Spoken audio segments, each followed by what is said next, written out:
말씀 보시겠습니다. 우리 하나님 말씀 요한복음 18장 1절 말씀입니다.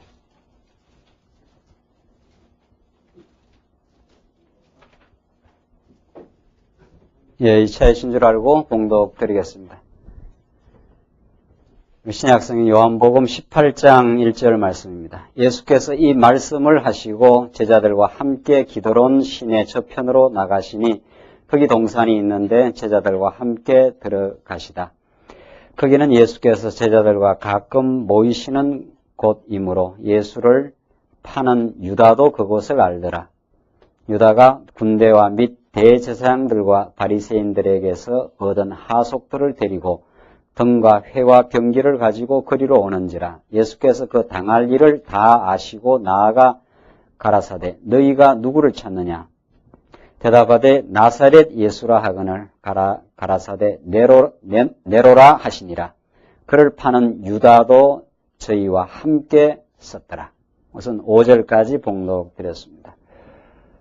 우리는 지금 요한복음 말씀을 통해서 예수가 하늘로부터 오신 하나님의 아들이심을 증명하는 놀라운 말씀을 우리가 지금 확인하고 있습니다. 어느 성경 할 것 없이 다 생명의 말씀이고 진리의 말씀이지만 특별히 요한복음의 말씀은 사복음서의 마지막에 위치하는 진리의 말씀으로 사복음서의 그 결론과도 같은 진리가 요한복음의 메시지에 들어 있습니다. 우리가 지금 요한복음 살펴가는 그 흐름은 하나님이 영원 안에 로고스로 영원한 생명으로 계신 그 하나님께서 예수를 이 땅에 보내셔서 예수를 그리스도로 이 땅에 보내셔서 우리 인간의 몸을 입고 이 땅에 오십니다. 말씀이 육신이 되어 이 땅에 오신 것, 이게 이제 예수 그리스도입니다. 아버지께로부터 예수는 오셨다는 것, 그리고 그 아버지께로 다시 돌아가십니다. 이것이 요한복음의 메시지입니다. 자, 그러니까 인간의 몸을 입고 오신 예수는 근본, 영원하신 말씀, 영원하신 로고스, 그 안에 생명과 빛이 있으신 하나님 스스로이시다. 이런 말이죠. 인간의 몸을 입고는 와서 우리에게 보여주시기 위해서 그렇게 왔지만은 실제 근본 영원한 로고스이심을 우리에게 가르쳐 줍니다. 그러니까 이 예수를 모르는 우리 인생은 이 아버지께로부터 오셔서 아버지께로 돌아가심으로 하나님의 그 본체를, 하나님의 영광을, 그 영원한 생명을 이제 보여주시는데, 이 요한복음의 말씀을 모르면 우리 인생은 이제 여기 현실에서만, 이 죄악 세상의 현실에서만 살다가 여기서 몸부림치고 여기서 무엇을 이루어 보려고 발버둥치지만은 나서 얼마 안 있으면 죽습니다. 그 참으로 잠시 잠깐의 삶 속에서 허망하게 살다 죽을 인생입니다. 그러나 오늘 요한복음이 증거하는 영원하신 우리 하나님, 그 하나님의 생명과 빛을 예수 그리스도를 통해서 보여주시고 이제 다시 아버지께로 돌아가십니다. 오셨다가 가시는 이 일을 통해서 우리 인생으로 하여금 하나님을 발견하게, 하나님 아는 그 신령한 지식을 깨닫게 하는 그것이 요한복음의 메시지입니다. 그래서 지금 우리는 이제 아버지께로 가시는 지금 예수 그리스도를 우리가 가리킵니다. 가시는 이제 준비 작업이 끝나고 우리 지난 시간 하나님께 드릴 기도를 이제 하시고 제자들이 진리 안에서 하나 되게 하시고 진리로 거룩하게 해가고 진리 안에서 사랑하며 살게 해달라. 이게 예수님이 마지막 이제 순환받고 죽으시고 이제 부활하시고 성천하시는 이제 이 가시는 이 길에 그 직전에 우리 지난 시간 예수님이 제자들을 향하는 그 기도, 제자뿐만 아니라 예수를 믿을 온 택한 백성을 위하는 기도, 우리 지난 시간 공부했지 않습니까? 그 기도는 엄청나게 그 중요한 기도입니다. 우리 한국교회의 이 기도의 변질, 이 기도의 그 무속화 현상을 우리는 지난 시간 배웠던 요한복음 17장에서 진리 안에서 하나 되게 하시고, 얼마나 복된 기도인지 모릅니다. 거꾸로 말하면 진리 밖에서는 결코 하나 될 수 없는 게 인생인 거죠. 진리 밖에서는 갈등과 분쟁과 시기와 원망과 그것이 진리 밖에 일어나는 현상들인데 진리 안에서라야 우리는 하나님 중심으로 하나가 됩니다. 오늘 우리가 이렇게 진리 안에서 하나 된 교회의 성도로 사는 것은 예수님의 기도의 성취입니다. 우리의 업적과 우리의 노력이 아니라 예수님이 진리 안에서 하나 되게 해달라 하신 그 기도대로 여러분과 제가 진리 안에 이렇게 만나 진리를 추구하며 진리 안에서 마음의 자유를 얻으며 이 억센 세상을 우리가 소망 중에 살아가는 한 인생의 목적을 향해서 사는 우리 하나님 여호와를 배우고 경외한다고 하는 그 진리의 우리의 추구를 우리가 하고 살아가는 것은 예수님의 기도의 성취입니다. 기도의 응답입니다. 진리 안에서 하나 되게 하시고 진리로 거룩하게 하시고 우리가 다 속돼요. 다 우리는 어리석고 자기 욕망을 추구했던 사람인데 하나님의 마음을 가지게 되는 그리스도의 마음을 품는 거룩한 삶으로 그 기도의 성취입니다. 그게 우리 지난 시간 이제 예수님이 이제 아버지께로 가시는 직전 기도한 내용이죠. 그래서 결국은 진리 안에서 사랑하며 살게 해달라. 그 기도가 끝내고 이제 구체적으로 이제 순환을 받습니다. 이게 이제 아버지께로 가시는 과정입니다. 그 아버지께로 가시는 과정은 순환과 죽음을 거쳐 부활과 승리로 나아갑니다. 이게 예수님이 아버지께로 가시는 영원한 하나님께로 가시는 길입니다. 순환과 죽음을 거쳐 부활의 승리로. 그러니까 순환과 죽음이 없는 부활은 의미가 없는 거죠. 그러니까 그렇죠?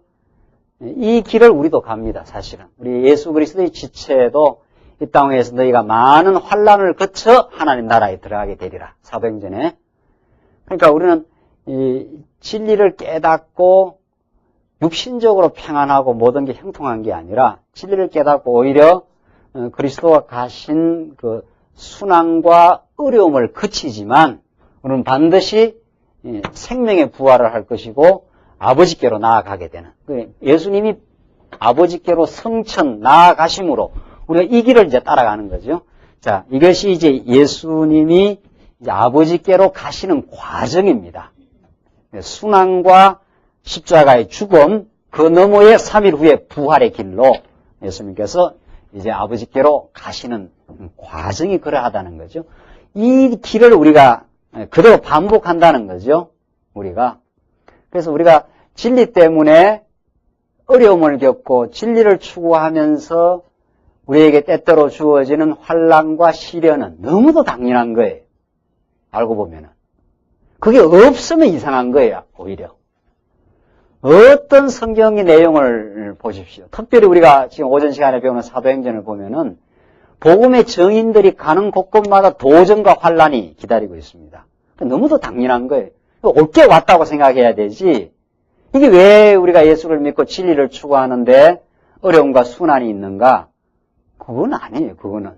그 길을 통과하고 우리는 영광스러운 부활의 길로 예수님이 첫 열매 되시고 우리도 영원히 부활하고 영원히 생명의 길로 가게 되는 거죠. 그래서 잠시 잠깐 받는 환난은 장차올 영광과 좋게 비교할 수 없도다. 이게 우리 예수 믿는 사람의 특권이기도 합니다. 그 순환을 오히려 장차올 부활의 영광을 바라보는 그 디딤돌로 그 과정으로 우리가 이해를 하니까 예수님이 이제 그 길을 가십니다. 한번 보십시다. 이게 하나님이 행하시는 일인데 18장 내용이 붙잡혀 순환을 이제 당하는 장면입니다. 봉독들인 1절로 18절 내용이 예수님께서 군대와 하속들에게 자신을 이제 드러내십니다. 보십시다. 예수께서 이 말씀을 하시고 제자들과 함께 기도론 시내 저편으로 나가시니 거기 동산이 있는데 제자들과 함께 들어가시다. 거기는 예수께서 제자들과 가끔 모이시는 곳이므로 예수를 파는 유다도 그곳을 알더라. 가룟 유다가 이제 예수님이 있는 장소를 압니다. 이미 준비된 사건이죠. 가룟 유다는 이미 시편에 구약의 예수 팔기로 정해놓은, 또 팔려야 하나님의 뜻이 이루어지니까 3절 보시면 유다가 군대와 및 대제사장들과 바리새인들에게 얻은 하속들을 데리고 등가회와 병기를 가지고 그리로 오는지라. 자, 예수님을 잡으려고 오는 거죠. 예수께서 그 당할 일을 다 아시고, 참 이 성경 재미나요? 예. 예수님 모르고 당한 게 아니라는 거죠. 모르고 응격결에 힘이 없어서 그렇게 당한 것이 아니고 그 당할 일을 예수님이 다 아시고 이렇게 했습니다.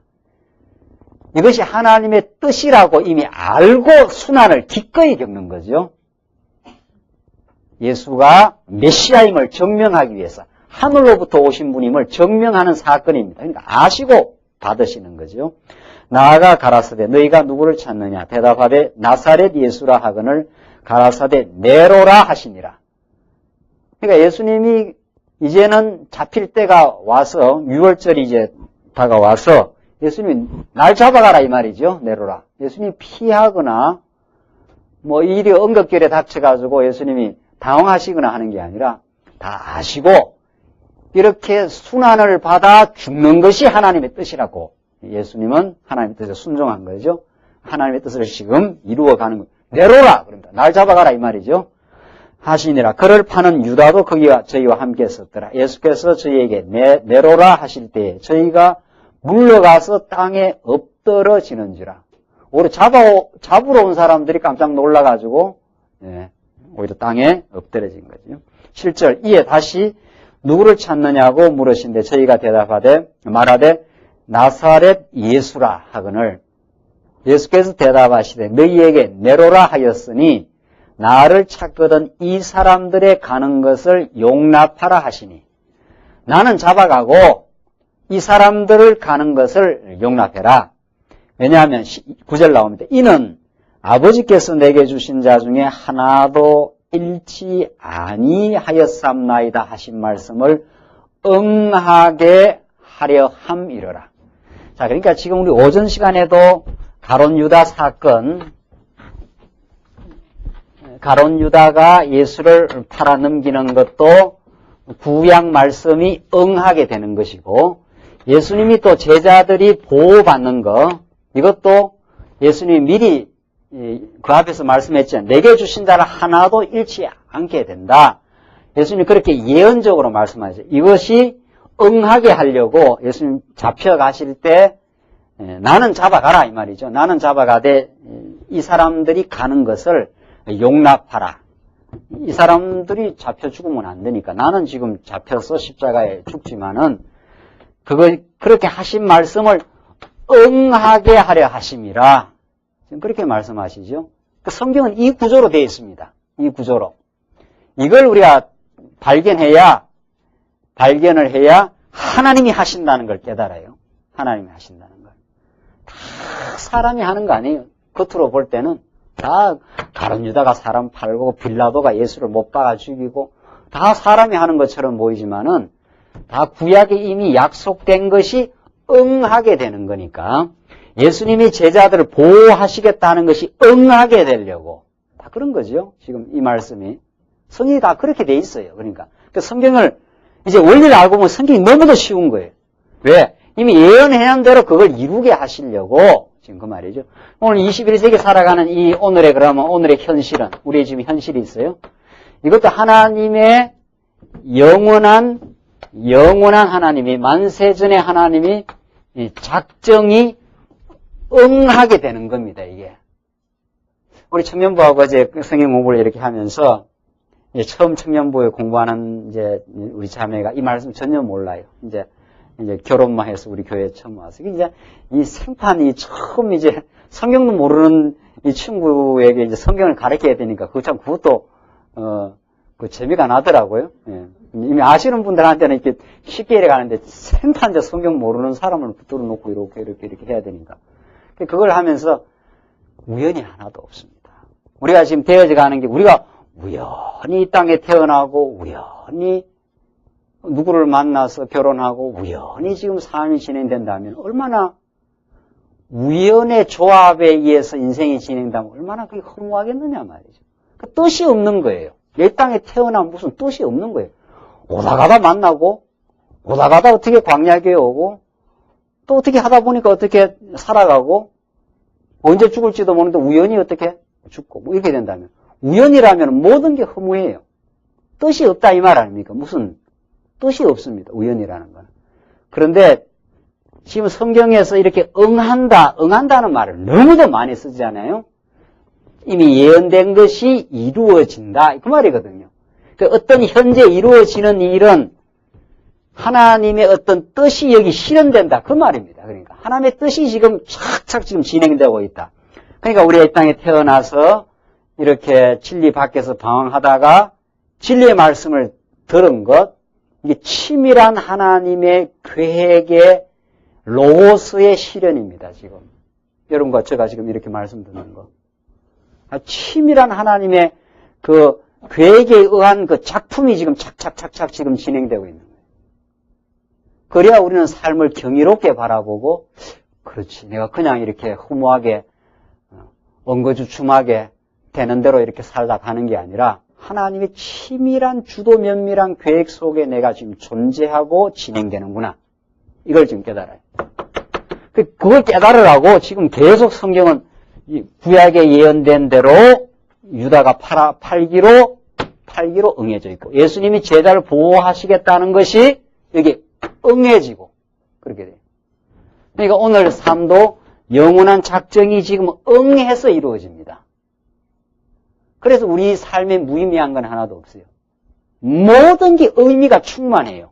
뜻이 충만합니다. 이 삶에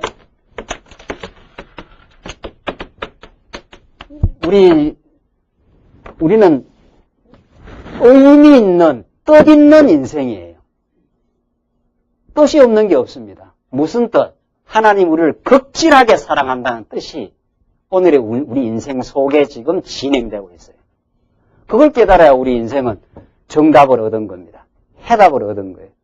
근데 이 성경을 이렇게 안 배우면은 그냥 지난 일주일 삶이 그냥 내 욕망 따라서 내가 그냥 살다가 보니까 이렇게 우연히 진행됐다는 거예요. 그 뜻이 없어요. 뜻이 없으니까 이제 인간은 무언가 뜻을 찾아보려고 쾌락도 추구하고 자기 욕망도 실현해 보려고 발부둥 치는 거죠.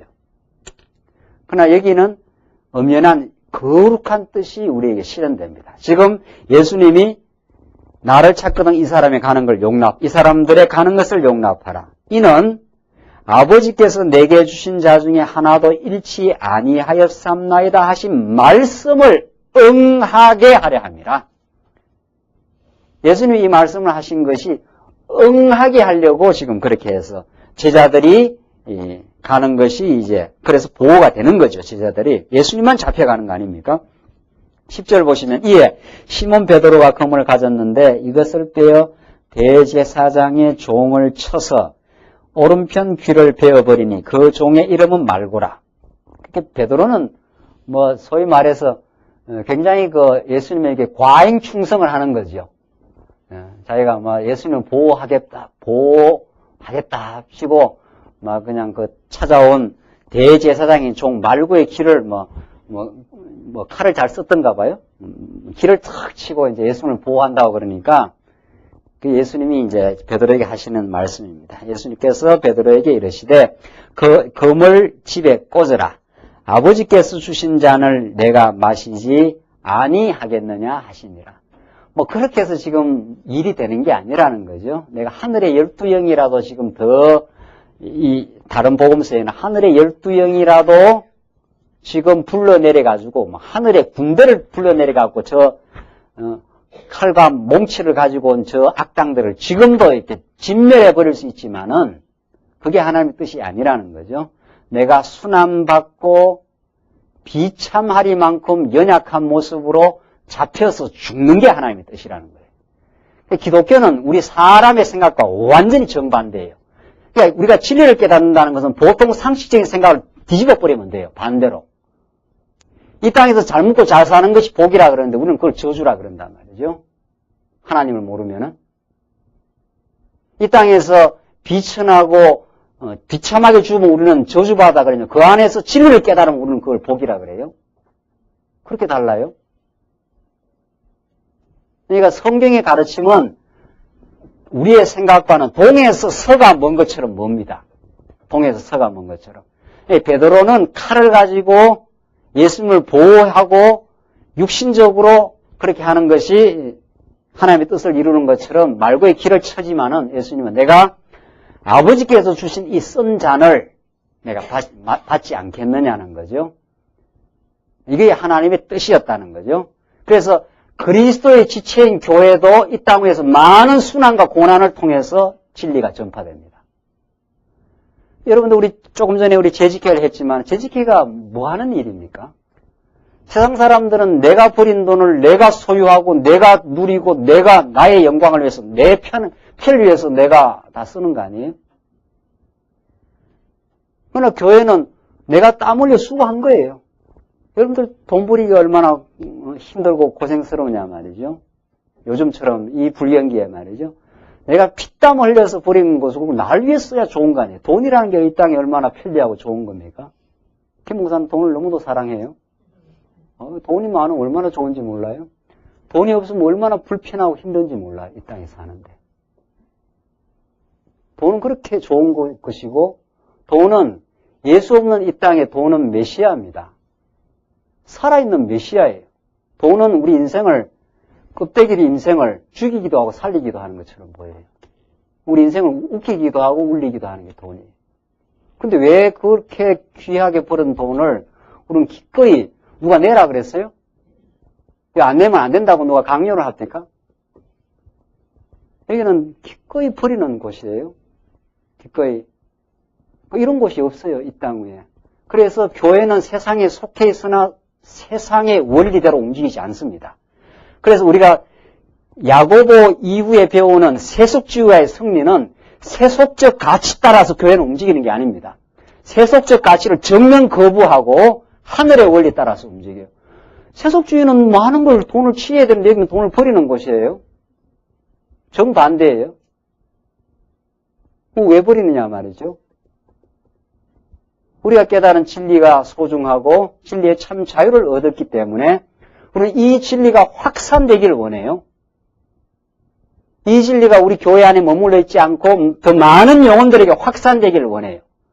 그래서 그 확산을 위한 수고와 땀을 우리는 기꺼이 던지고 그렇게 살아가요. 그러니까 세상에 속해 있어도 세상의 원리 따라 움직이는 게 교회가 아니에요. 전혀 하늘의 원리 따라 움직입니다. 이 교회는. 그래서 이걸 거룩하다 그래요. 교회를. 거룩이란 건 세상과 구별됐다 이런 뜻입니다. 완전히. 그래서 우리는 거룩한 진리의 맛을 보고 거룩한 하나님의 나라를 이 땅에 이루어가는. 지금 베드로는 거룩한 방식이 아니죠. 세상의 방식으로 예수님의 뜻을 이루고 예수를 보호하려고 말고의 길을 치니까 예수님은 놔보라는 거죠. 내가 하늘의 12영이라도 불러서 지금 저들을 다 진멸할 수 있지만 그렇게 해서 하나님의 나라가 이루어지는 것이 아니라 내가 죽고 순환받고 죽는 방식으로 하나님의 나라가 이루어진다는 거죠. 그게 오늘 우리 교회가 확장되는 방식입니다. 진정한 교회가 확장되는 방식은 그리스도가 죽으시고 부활하시고 여러분과 저가 함께 그리스도와 함께 죽고 사는 방식으로 진리가 전거돼요.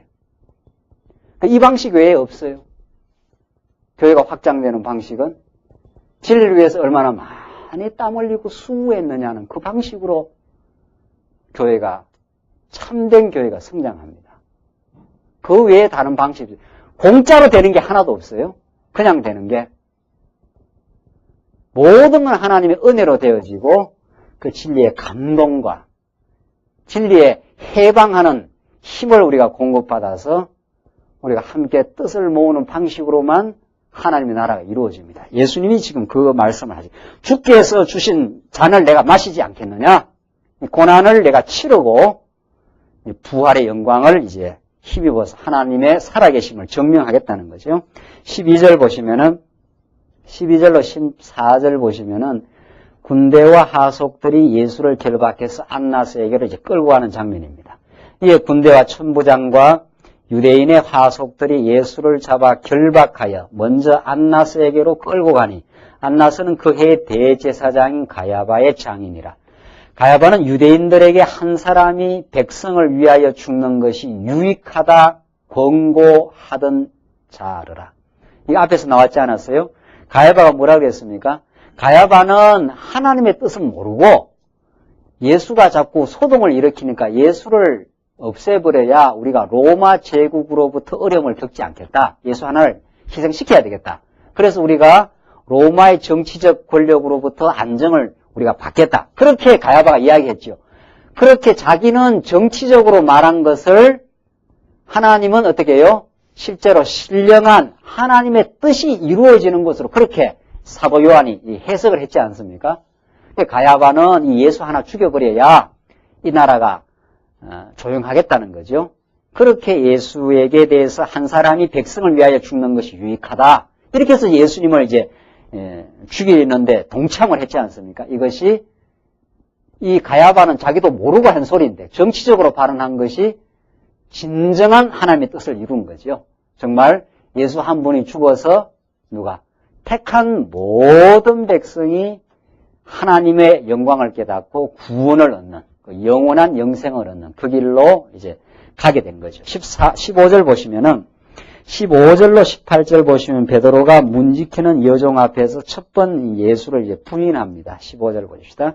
시몬 베드로와 또 다른 제자 하나가 예수를 따르니 이 제자는 대제사장과 아는 사람이라. 예수와 함께 대제사장의 집들에 들어가고 베드로는 문 밖에 섰는지라. 대제사장과 아는 그 다른 제자가 나가서 문지키는 여자에게 말하여 베드로를 데리고 들어왔더니 문지키는 여종이 베드로에게 말하되 너도 이 사람의 제자 중 하나가 아니냐 하니 그가 말하되 나는 아니라 하고. 그렇죠? 여종이 물었어요. 어떤 여자가 너 이 사람 이 예수의 제자가 아니냐, 제자 중 하나가 아니냐 이렇게 물으니까 베드로가 겁이 덜컥 난 거죠. 지금 예수님은 지금 잡혀서 지금 끌려 지금 가고 있는 판인데 나는 아니라 하잖아요. 부인하죠. 그때가 추운 고로 종과 하속들이 수풀을 피고 서서 쬐니 베드로도 함께 서서 쬐더라. 하여튼 사도 요한 아주 잔인하네요. 베드로가 부인하고 나서 얼마나 한심했겠습니까? 날씨는 추운데 이제 무슨 바깥에 날씨 추우면 왜 우리 나무 피워놓고 불 이렇게 밖에서 일하시는 분들 이렇게 불 쬐지 않아요? 그래서 날씨가 추워가지고 숯불을 피우고 이렇게 쬐니까 베드로도 거기서 함께 숯불을 쬐는 걸 갖다가 사도 요한이 딱 이렇게 기록을 해놨어요. 이 바보 멍충이 같은 이 베드로야. 이 부인한 베드로의 모습, 얼마나 처량한 베드로의 모습. 내가 그 예수의 제자다 이렇게 말을 못한 거죠. 이걸 왜 사도 요한이 이렇게 자세하게, 그것도 여종이 물었어요. 여자가 너 예수의 제자 아니냐 이렇게 하니까 어이쿠 나는 아니다 이렇게 나온 거죠. 성경이 우리들에게 참 소망이 되는 것은 하나님이 쓰시는 종들, 아브라함도 그러하고 다윗도 그러하고 오늘 베드로도 그러합니다. 하나님이 안 붙드시면, 하나님이 붙들어 써야 하나님의 거룩한 종이 되지, 하나님 붙들지 아니하면은 누구라도 이런 존재라는 거죠. 아브라함이 얼마나 거짓말을 많이 합니까? 그렇죠? 아브라함이 살기 위해서, 목숨을 부지하기 위해서 자기 부인을 자기 누이라고. 그렇게 야곱은 어떻습니까? 이 베드로는 어떠냐 말이죠. 참 인간적으로 너무도 치사하고 어리석은 인간의 면모를 성경은 거침없이 노출을 시켜버리죠. 숯불을 이렇게 쬐고 있는데 옆에 가서 붙어서, 그것도 춥긴 추웠는가 봐요. 예. 추우니까 이렇게 숯불을 이렇게 같이 쬐고 있는 거죠. 이 처량하고 참 한심한 모습, 이걸 성경은 거침없이 노출시키면서 이런 베드로에게 약속이 이루어져서, 약속이 성취되어서 성령이 오시면 얼마나 담대하고 씩씩하고 두려움을 모르고, 내가 너희 말 듣는 것이 옳은지 내가 하나님 말 듣는 것이 옳은지 너희가 판단하라. 그렇게 아주 혁명적으로 변화합니다. 베드로는. 이런 연약하고 한심한 베드로가 아주 혁명적으로 변화해서 거룩한 하나님의 종으로 담대한 신앙인으로 무서움을 모르는 그런 복음의 증인으로 하나님께서 사용하시고 은혜로 붙들어 주시고 끝끝내 인도에 가시는 하나님의 신실하신 사역이 요한복음 이어서 사도행전에 얼마나 생생한 방식으로 나타나는지 모릅니다. 우리도 하나님께서 붙들어 주시지 않을 때 얼마나 우리가 하나님을 부인하고 영광을 위해서 살아왔던 우리들이지만 우리를 이제 진리로 붙들었어요. 우리를 진리 안에서 인도에 가시고 담대한 복음의 증인으로 이제 하나님께서 만들어 가시는. 그래서 우리는 지금 요한복음의 메시지를 듣지만 요한복음에서 이 사도행전 요한복음에서 나타나는 하나님의 영원하심, 예수 그리스도는 하나님의 아들이심을 이제 증거하면서 베드로의 이 부인 사건을 아주 꼭꼭 밝히고 지나가잖아요. 예수는 하나님의 아들 메시아임을, 그가 참 왕이심을 증거하면서 베드로의 어리석음을 노출시키고 하나님 안 붙드시니까 그냥 내버려 두니까 부인하고, 그것도 3번이나 거듭거듭, 그것도 예수님의 예언대로, 예언의 성취죠. 너 닭 울기 전에 3번 부인하게 된다. 그 전에 베드로가 뭐라 그랬어요? 예수님, 내가 지금 가야 될 길을 간다 그러니까 내가 어떻게 해요? 죽을지언정. 그 말 우리도 한번 해야 돼요. 죽을지언정. 그러니까 목숨 걸고 내 예수님 따르겠습니다. 안 돼, 이 말이죠. 너 의지로는, 너 생각으로는 안 되고 내가 너를 붙들어서 죽음에 생명을 던져 복음을 전가하는 자리까지 인도하겠다. 만약 베드로가 죽을지언정 해서 진짜 베드로가 자기 호기로 예수를 따랐으면 베드로가 누구 자랑하겠어요? 자기 자랑하지 않겠어요? 내가 예수를 따랐다, 내가. 그런 사람 많아요. 요즘에 예수 믿고. 내가 예수 믿고 내가 진리를 위해서, 내가 교회를 위해서 내가 얼마나 헌신했느냐. 이걸 빼버려야 되죠. 이게 제일 안 좋은 소리예요. 이 말이 빠지고 하나님이 우리를 붙들어서, 하나님이 우리를 강권적으로 사랑하셔서, 하나님이 우리의 목덜미를 붙들어가지고 이 자리에 갖다 놓고 우리를 변화시키고 우리를 하나님의 종으로 지금 인도에 가신 하나님의 그 능력이 드러나고 있어요. 그러니까 죽을지언정 하고 베드로가 참 실수도 많이 하고 이렇게 부인도 하는 베드로를 사도행전에 가니까 완전히 변모되잖아요. 누가 오셨어 오늘? 누가 오셨어? 성령이 오셨어. 진리의 영이 오시면 너희를 진리 가운데로 인도하시리니, 그래서 사도행전에서 진리 가운데로 베드로가 인도가 됩니다. 그러니까 요한복음과 사도행전을 공부하면은 도저히 우리는 우리가 교회를 세웠다 할 수 없단 말이죠. 어떻게 감히 교회를, 이 거룩한 하나님의 교회를 우리가 세웠다 할 수 있느냐 말이죠. 그게야말로 비진리예요. 우리는 진리를 추구하는 사람들, 진리를 깨닫는 사람들, 하나님이 약속대로 우리를 사랑하셔서 교회를 세우게 하셨습니다. 그 말만 해야 되죠. 그래서 교회가 설립되고 교회가 자라는 걸 통해서 놀라운 하나님의 은혜의 영광을 우리는 발견하고 온 성도가 우리 하나님께 영광을 돌리죠. 그래서 하나 되는 거예요, 우리가. 그래서 그때만 하나가 됩니다. 하나님의 은혜를 깨달을 때만 우리가 하나가 돼요. 그게 우리 이 땅에 우리를 보내신 목적이에요. 이 땅에 교회를 세우게 하시는 목적이에요. 베드로의 이 한심하고 어리석은 모습을 하나님께서는 그리스도는 너무도 끝까지 사랑해서 변모시켜내고 마시는 그 집요한 하나님의 사랑입니다. 19절 보시면은 19절로 24절 보시면 대제사장이 예수를 신문하고 이제 결박해서 보냅니다. 대제사장이 예수에게 그의 제자들과 그의 교훈에 대하여 물으니 예수께서 대답하시되 내가 드러내어놓고 세상에 말하였노라. 모든 유대인들의 모이는 회당과 성전에서 항상 가르쳤고 은밀히는 아무것도 말하지 아니하였거늘. 예수님이 내가 언제 숨어서 이야기했느냐 말이죠. 드러내어서 성전에서 내가 메시아다. 예수님이 표적도 행하시고 교훈도 행하시고 내가 다 했지 않느냐. 너희들은 지금 눈이 멀고 귀가 막혀서 못 들을 뿐이라는 거죠. 그래서 예수님이 들을 귀 있는 자는 들을지어다. 아무나 듣는 게 아니에요. 아무나. 자, 이거 정말 예수님이 지금 엄밀히 안 했다. 내가 다 공개적으로 다 말했다는 거죠. 21절. 어찌하여 내게 묻느냐? 내가 무슨 말을 하였는지 들은 자들에게 물어보라. 저희가 나의 하던 말을 아느니라. 그래도 물어보라 말이죠. 나는 내가 할 말 다 했다는 거죠. 22절. 이 말씀을 하시며 곁에 서는 하속 하나가 손으로 예수를 쳐 가로되 내가 대제사장에 이같이 대답하느냐. 불손하다 이 말이죠. 예수님이 뭐 거침없이 두려움 없이 말씀을 하니까 대제사장한테 고분고분 안 하느냐 하고 이제 예수님을 칩니다. 23절.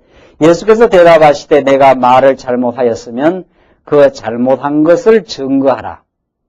잘하였으면 내가 어찌하여 나를 치느냐 하시더라. 예수님은 당당하신 거죠. 내가 잘못한 거 있으면 말해봐라. 내가 잘하였으면 내가 어찌하여 나를 치느냐. 내가 한 말은 다 진리고 하나님의 뜻을 그대로 선포했다는 거죠. 자, 예수님이 이렇게 이제 순환을 겪습니다. 예수님은 창조주이시고 이 우주 만물을 지으신 분인데 인간과 같이 되시고 죄인으로부터 순환을 겪는 이 최대 순환이죠. 뺨을 맞으시고 십자가에 매달리시는. 자, 이것이 여러분과 저 택한 성도를 위한 순환의 과정입니다. 이것이야말로 우리들에게 최대의 복입니다. 부모가 잘못한 자식 때문에 가서 빌고 용서를 빌듯이 여러분과 제가 잘못한 죄악의 짐을 예수님이 지금 걸머지시고 순환을 받는 장면입니다. 24절 보시면 안나스가 예수를 결박한 그대로 대제사장 가야바에게 보내니라. 자, 예수를 이제 꽁꽁 묶어서 결박해서 가야바에게로 보냈습니다. 25절로 27절을 보시면 베드로가 다시 2번 부인하고 닭이 웁니다. 25절 시몬 베드로가 서서 불을 쬐더니 사람들이 묻되 너도 그 제자 중 하나가 아니냐. 그러니까 베드로가 빨리 도망을 치든지 하지 왜 기어이 그 따라 붙어가지고 계속 이제 불 쬐고 마음이 두 마음인 거죠. 야, 이게 내가 예수를 이렇게 따라다니는데 내가 이렇게 부인했구나 하면서 오도 가도 못하고 엉거주춤하게 지금 부인하는 장면이에요. 너도 그 제자 중 하나가 아니냐. 베드로가 부인하여 가로되 나는 아니라 하니. 베드로의 신앙 양심이 얼마나 뜨끔했겠어요. 대제사장의 종 하나는 베드로에게 귀를 베어버리운 사람의 일가라. 알아본 거예요. 이 말고의 그 일가니까. 가로되 내가 그 사람과 함께 동산에 있던 것을 내가 보지 아니하였느냐. 너 틀림없는 너 예수와 같은 일당이다. 그렇게 이제 확인까지 해줬어요. 이에 베드로가 또 부인하니. 세 번째 부인이에요. 그러니까 보십시오. 한 번만 부인했으면 이게 양심이 좀 덜 찔려요. 한 번만 부인했으면 한 번야 뭐 실수할 수 있는 거니까 사람이 뭐 위급하면 무슨 말도 못해요. 우리 한 번만 부인하면은 이게 좀 면책이 될 수도 있어요. 실수를 한 번 할 수 있는 거니까. 그런데 2번, 3번까지 거듭거듭 하도록 그렇게 하나님이 섭리를 해버립니다. 이게 하나님의 섭리입니다. 이게 베드로가 이렇게 했다. 물론 베드로가 하긴 했죠. 우리는 사람이 한 것 같아도 이 하나님께서 한 번만 부인하도록만 했으면은 베드로가 이게 면책이 되는 거죠. 사람이니까 뭐 그렇게 실수할 수도 있지. 이렇게 넘어갈 수 있는데 한 번도 아니고 2번, 3번 이렇게 못을 박아버렸으니까 베드로가 다시는 하나님 앞에서 예수님 앞에서 얼굴을 들 수가 없는 거예요. 인간적으로 생각하면은 3번 못을 박았기 때문에 이게 하나님의 선한 뜻입니다. 이게. 그래서 하나님이 율법을 우리에게 주신 것은 우리가 입을 막으려고 자기 자랑을 하지 못하게 하려고 한 번 부인하고 2번 부인하고 3번까지 내가 부인한 인간이니까 뭘 내가 하나님 앞에 자랑할 게 있겠는가. 그죠? 그래서 죄 많은 곳에, 실수가 많은 곳에 깨달음이 큽니다. 이게 복음이에요. 우리는 이 땅에서 실수 안 하고 의롭게 잘 살고 뭐 이런 게 중요한 줄 알고 도덕적으로 깨끗하게 사는 게 중요한 줄 아는데 천만의 말씀입니다. 실수를 한 번만 하도록 해놨으면 덜 잔인하잖아요. 2번, 3번까지 부인하도록 만들어버렸으니까 베드로 어디 이제 고개를 들겠어요. 그런데 이 3번의 실수야말로 베드로의 남은 생에 두고두고 하나님만을 찬양하게 되는, 그의 은혜만을 풍성히 깨닫게 되는 놀라운 계기입니다. 실수 많은 게 우리에게는 큰 놀라운 진리의 깨달음으로 나가는 하나님의 교육적인 섭리입니다. 그래서 우리가 실수 많고 어리석음이 많아도 하나님의 그 실수를 덮으시는 그 풍성한 은혜 때문에 우리가 오늘도 담대하게 하나님께 나오고, 하나님, 내가 이렇게 실수 많은 존재입니다. 허물이 많은 존재입니다. 우리의 모든 죄와 허물을 덮으신 그리스도를 힘입어 우리 하나님 앞에 담대히 나와요. 이게 복음이에요. 그러니까 오늘 이 요한복음의 베드로 사건을 왜 이렇게 꼭 이렇게, 이건 이렇게 밝힐 필요가 없는 거 아니에요? 어떻게 보면 뭐 예수님 사건만 쭉 밝혀도 되는데, 예수님 사건을 쭉 밝혀나가면서 그 제자들의 허물과 실수를 이렇게 상세하게 밝힐 수가 있느냐는 거죠. 그래서 27절, 이에 베드로가 또 부인하니 곧 닭이 울더라. 예수님 다 아신 거죠.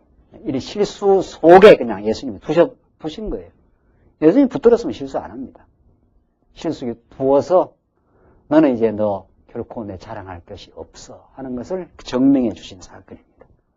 28절 보시면은, 28절로 32절을 보시면은 예수를 가야바에게로 끌고 가서 빌라도에게 이제 고발하는 장면입니다. 저희가 예수를 가야바에게서 관정으로 끌고 가니 새벽이라 저희는 더럽힘을 받지 아니하고 유월절 잔치를 먹고자 하여 관정에 들어가지 아니하니라. 그러니까 자기들은 예수는 팔아서 넘기긴 해도 더럽힘을 받지 아니하고 유월절 잔치를 먹고자 해서 관정에 안 들어가요. 그러니까 우리 손으로는 안 죽였다. 그냥 이방인의 손, 로마인의 손에서 넘겨서 죽이고 우리는 거기에서 그 더러움에 동참하지 않았다. 이렇게 한 거죠.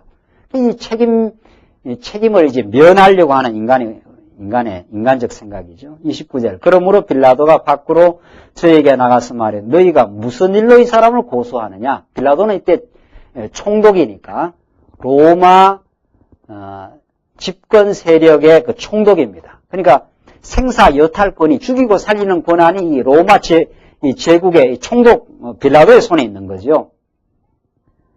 그러니까 빌라도에게 이제 밀어 넘긴 거죠. 30절. 대답하여 가로되 이 사람이 행악자가 아니었다면 우리가 당신에게 넘기지 아니하였겠나이다. 빌라도가 가로되 너희가 저를 데려다가 너희 법대로 재판하라. 그 빌라도는 예수의 소문을 들었어요. 예수를 잘못 건드렸다가는 이게 나라 안에 소동이 일어나고 하니까 너희가 알아서 하라. 빌라도는 또 유대인이라는 게 밀어붙이죠. 지금 사건이 그렇게 됩니다. 이 굉장히 중요한 사건이에요. 유대인들은 가야바는 예수 죽이는 걸 누구한테 넘기려고? 지금 빌라도한테 넘기고, 빌라도는 가만히 생각하니 이건 뜨거운 감자예요. 이 골치 아픈 사건이라면. 그러니까 너희 법대로 처리하라. 빌라도가 이제 유대인에게 다시 넘기죠. 그런데 어떻게 됩니까? 법대로 하라. 유대인들이 가로되 우리에게는 사람을 죽이는 권이 없나이다. 사람을 죽이는 그 권한은 당신들이 권세를 가지고 있으니까 당신이 총독이니까 예수를 죽이라는 거죠. 그렇게 해서 결국은 빌라도에게 이제 예수 죽이는 권한이 넘어갑니다. 이제 유대인들이 이방인 로마인 빌라도에게 넘기죠. 하니 중요한 건 32절이에요. 이는 뭐라 그랬습니까? 예수께서 자기가 어떠한 죽음으로 죽을 것을 가르쳐 하신 말씀을 또 뭐라 그랬습니까? 응하게 하려 하심이라. 또 나오죠? 응하게 하려 하심이라. 이 응하게 한다는 거. 그러니까 이게 무슨 말입니까? 예수는 반드시 뭐 돌에 맞아 죽거나 뭐 가다가 뭐 병이 들어 돌아가시거나 이러면 안 된다는 거죠. 어떻게 돌아가셔야 돼요? 십자가에 불려서 들려서 죽어야 돼요. 들려서. 그러니까 예수님이 죽는 방식이 이미 만세전에 구약의 예언에 어떻게 해요? 정해져 있어요. 그러니까 여러분들은 뭐 어떻게 죽을까 염려할 거 하나도 없어요. 예수님 죽음이 뭐 이렇게 정해져 있으니까 우리는 뭐 말할 것도 없는 거예요. 뭐 어떻게 하다가 언제 어느 방 어떻게 죽는 거 다 정해져 있어요. 우리 뭐 집사님 한 분은 큰 병 들어서 죽으면 어떡하나 그런데 큰 병 들기로 작정되어 있으면 암만 건강 관리해도 큰 병 듭니다. 그러니까 걱정하지 말고 평안히 그냥 사시면 돼요. 평안히 하나님께서 다 작정대로 되는 거니까 뭐 모로 가나 오나 가나 이 땅의 삶은 정한 대로 가고 영원한 천국이 기다리고 있어요. 예수님 죽는 방식이 아무렇게나 죽는 게 아닙니다. 예언대로 죽습니다. 예수님이 뭐라고 그러십니까? 요한복음 우리 앞에 배운 대로 모세가 광야에서 불뱀을 들은 것처럼 그러니까 노뱀 예. 광야에서 불뱀에 물려서 막 이스라엘 백성들이 죽을 때 모세가 뭐를 들었습니까? 예, 나뭇가지에다가 예, 노뱀을 들어서 그 노뱀을 본 자마다 살았거든요. 그 노뱀이 뭐예요? 노뱀이 나무에 이렇게 가지에다가 꼭대기에 노뱀을 이렇게 달한 거거든요. 그러니까 노뱀을 바라보는 자는 광야에서 불뱀에 물려서 살아난 사람들이에요. 살았어요. 그 노뱀이 장차 오실 뭡니까? 예수 그리스도예요. 그러니까 모세가 광야에서 노뱀을 들은 것처럼 예수도 어떻게 해요? 들려야 하리라. 예수님은 그냥 이 땅에서 돌아가시면 안 된다 이 말이죠. 우리 보통 사람들은 다 그냥 누워서 그냥 병이 들면 고롱고롱 하다가 땅에서 죽지만은 예수님은 그렇게 돌아가시면 안 되게 돼 있어요. 들려야 하리라. 들려야 돼요. 십자가에 이렇게 들려야 돼요. 십자가에. 이게 들려서 죽고 돌아가신 거 아니에요, 예수님께서? 바로 누워서 돌아가신 게 아니라 이 말이죠. 그게 예수님의 예언이에요. 왜냐하면은 신명기서에서 나무에 매달려 죽는 자마다 어떻게 해요? 저주를 받은 자라. 그렇게 돼 있어요. 신명기 말씀에. 아이고, 신명기에 어디 그런 말씀이 있느냐? 집에 가서 빨리 찾아봐요. 집에 가서. 제가 요한복음 하다 또 신명기 열면은 또 흐름이 끊기니까 신명기 다 나와 있어요. 신명기에 나무에 매달려서 저주받아 죽는다 그랬어요. 저주받아 죽. 그 예수님은 나무에 매달려 저주받은 거예요. 누구의 죄 때문에? 여러분과 저의 죄 때문에 나무에 매달려서 이렇게 돌아가셨어요. 예수님이 이렇게 나무에 매달려서. 그러니까 신명기 예언대로 하나님의 언약 백성들의 모든 죄를 걸머지시고 예수님이 우리 죄를 위해서 저주받아 돌아가신 거예요. 그 예수님이 그렇게 죽도록 돼 있어요. 들려서 죽도록 돼 있어요. 예수님. 자, 들려서 죽으려면은 유대인들에게 맞아 죽어야 됩니까? 로마인에게 죽어야 됩니까? 로마인에게 죽어야 돼요. 이 형틀은 로마의 범죄자를 죽이는 형틀이거든요. 그러니까 유대인들이 예수를 뭐 돌로 쳐서 죽인다든가 그래서는 안 되죠. 그러니까 유대인들은 자기를 더럽힘을 입지 않으려고 손을 빼려고 빌라도에게 넘기고, 빌라도는 가만히 생각하기 이게 골치 아프니까 알고만 너 법대로 해서 죽이든 말든 알아서 하라 말이지. 이거 예수를 죽여놨다가는 소동이 일어날 것 같으니까 빌라도는 또 누구한테 보내요? 유대인들 보내니까 유대인들은 아닙니다. 당신이 하십시오. 우리는 이 예수를 죽일 권세가 없습니다. 이렇게 해서. 그러니까 왔다 갔다 하다가 결국 어디로 갔습니까? 이 로마인한테 넘어간 거예요. 로마의 이게 형틀이거든요. 이게. 그래서 로마의 법대로 십자가에 매달아 죽습니다. 이게 하나님의 예언을 응하게 하는 일이에요. 응하게. 예수님이 하신 말씀을 응하게 하려고. 모세가 광야에서 노뱀을 들린 것처럼 예수도 나도 들려야 하리니 한 예수님의 말씀대로 예수님이 십자가에 죽기 위해서는 유대인들에 넘어가면 안 돼. 유대인이 로마에게로 넘겨야 되지. 저들끼리는 왔다 갔다 했는 것 같아도 이게 누구의 뜻대로 그렇게 된 겁니까? 착착. 그러니까 이렇게 돼 있어요. 그러니까 뭐 자유의지가 있니 없니 하는 소리는 그거는 성경을 몰라도 한참 모르는 소리예요. 하나님의 주권이 있고 이게 유대인 아닙니까? 이게 지금 빌라도 아닙니까? 하나님을 모르는 사람들은 유대인이 빌라도에 넘기고 빌라도는 유대인에게 다시 넘기고 다시 또 유대인이 이쪽으로 또 넘겼지 않았어요? 그 죽이는 지금 방법에 대해서. 그 결국은 이쪽에 이 빌라도가 예수님을 죽이지 않습니까? 그러니까 현상적으로 보면은 유대인들도 의지가 있고 빌라도도 의지가 있어 이랬다 이렇게 된 거 아닙니까? 그렇죠? 그런데 이랬다 해서 결국은 이 방식으로 죽는 거 아닙니까? 그게 누구의 계획대로 된 거예요? 하나님의 계획대로 됐어요?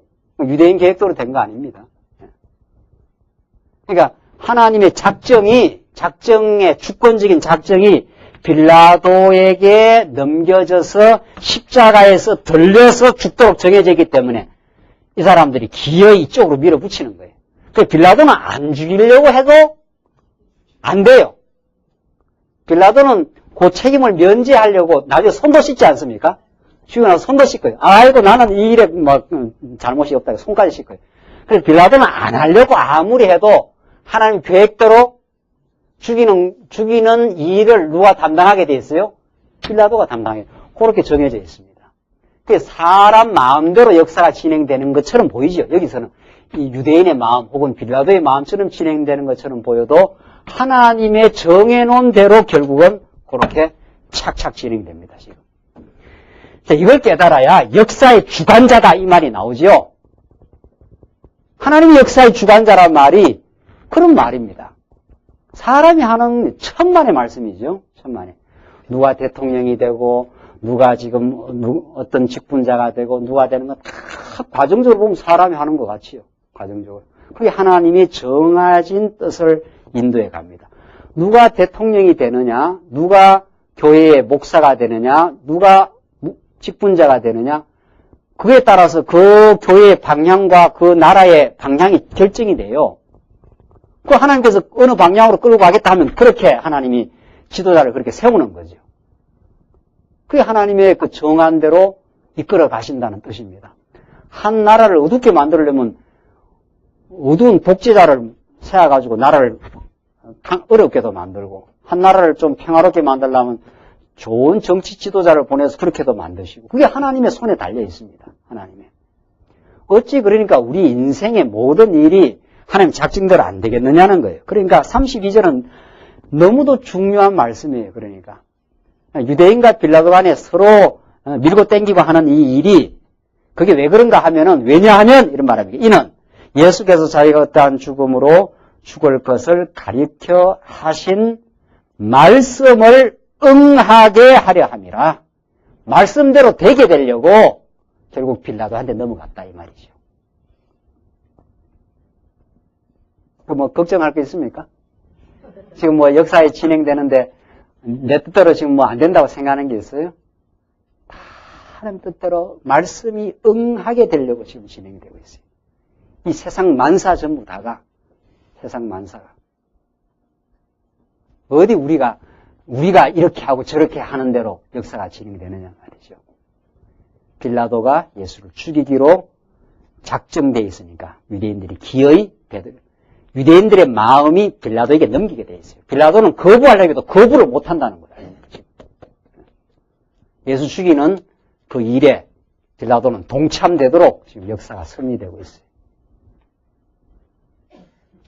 33절 보십시다. 33절 보시면 33절로 37절 예수께서 빌라도에게 신문을 받으시고 자기를 이제 증거하시는 장면입니다.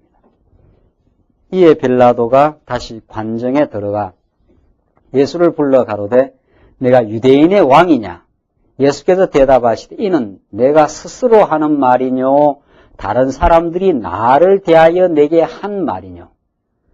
예수님이 거꾸로 또 신문자 그렇죠? 예.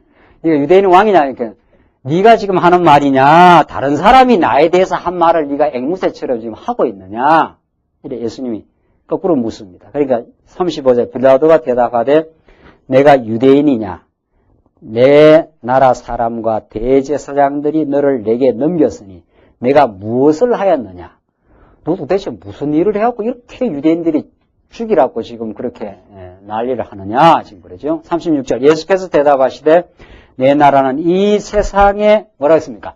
속한 것이 아니라 이 하나님의 나라 예수 그리스도가 통치하는 나라는 이 세상 혈육에 속한 나라가 아닙니다. 너무도 중요한 복음의 메시지죠. 우리가 만약 이 교회가 이 세상에 속한 나라라면은 우리 얼마나 초라합니까? 얼마나 초라해요. 그러나 그렇지 않아요. 우리가 지금 누리는 나라는 영적인 나라, 신령한 나라는 이 세상에 속한 게 아니라 하늘에 속한 나라고 우리 하늘의 시민권을 가지고 있고 그 신령한 통치를 우리가 받고 있는 참된 왕이신 메시아의 통치를 받고 있는 나라입니다. 그러니까 우리가 노무현 대통령 통치 받겠어요? 그렇지 않아요? 노무현 대통령도 별거 아닌 한 정치가일 뿐이에요. 우리는 그 통치를 받는 게 아니잖아요. 메시아 그리스도의 우리가 통치를 받는 세상에 속한 나라가 아닙니다. 이 교회는. 자 보십시오. 만일 내 나라가 이 세상에 속한 것이었으면 내 종들이 싸워 나로 유대인들에게 넘기우지 않게 하였으리라. 이제 내 나라는 여기에 속한 것이 아니니라. 빌라도가 가로되 그러면 내가 왕이 아니냐. 예수께서 대답하시되 내 말과 같이 내가 왕이니라. 내가 이를 위하여 났으며 이를 위하여 세상에 왔나니 곧 진리에 대하여 증거하려 함이로라. 무릇 진리에 속한 자는 내 소리를 듣느니라 하신대. 자, 그러니까 예수님이 만약에 내가 증거하는, 내가 지금 통치하는 나라가 이 세상에 속했으면 내 종들이, 내 제자들이 싸워서 유대인에게 넘기지 않을 것이다. 그러나 내 나라는 이 땅에 속한 것이 아닌 신령한 나라, 참으로 진리가 다스리는 나라, 오늘 여러분과 제가 지금 통치함을 받는 하나님의 교회가 그리스도가 통치하는 이 신령한 나라입니다.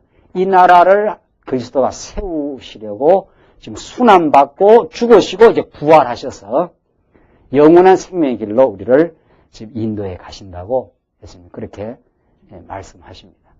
그래서 예수님 빌라도가 뭐라 그럽니까? 그러면 내가 왕이 아니냐? 예수님께서 대답하신데 내 말과 같이 내가 왕이니라. 메시아다 이 말이죠. 내가 메시아다. 내가 이를 위하여 났으며 이를 위하여 세상에 왔나니 곧 진리에 대하여 증거하려 함이노라. 내가 왕이라는 것을 증거하는, 내가 메시아라는 것을 밝히는 것이 이거야말로 진리라는 거죠. 그러니까 예수님은 거침없이 순환받으며 잡혀 있는 중에서도 당신이 메시아임을, 왕이심을 우리들로 하여금 믿게 하려고 이렇게 생생하게 명백하게 지금 우리들에게 증거해 주고 있습니다. 우리는 다음 시간 이제 순환당하시고 죽으시고 장사되는, 그래서 하나님께로 돌아가시는 그 사건을 통해서 예수는 영원한 하나님의 아들이심을 우리가 확인받고, 우리가 이 땅에 잠시 잠깐 살지만 여러분과 저는 이 땅에 속한 사람이 아닙니다. 물질로 잠깐 속해져 있지만 우리의 정체성은, 우리의 참된 신분은 하늘에 속한 신령한 나라를 소망하는 우리가 거룩한 하나님의 백성이 이미 되었습니다. 기도하십시다. 우리 자비하신 하나님 아버지, 우리에게 베푸신 은혜와 사랑을 참으로 감사합니다. 이 땅이 얼마나 죄악 가운데서 온갖 전쟁과 갈등과 미움과 시기와 질투로 가득 찬 이 죄악 세상 가운데서 우리를 건져내시고 이제 그리스도와 통치하는 하나님의 나라 백성으로 우리를 삼으셔서 교회의 지체가 되게 하셔서 하나님을 저희들 섬기며 살아가는 이 복을 주심을 감사합니다. 그리스도께서 이 땅에 오셔서 이제 순환받고 죽으시고 부활하심으로 하나님의 아들임심을 우리에게 증명해 주신 이 진리의 말씀이 우리에게 영원한 소망이 되게 하셔서 이 땅 사는 동안 염려와 걱정 사라지게 하시고 범사에 하나님 인정하며 저희들 승리의 삶 살 수 있도록 인도하시옵소서. 예수님 이름으로 기도하옵나이다. 아멘. 다 같이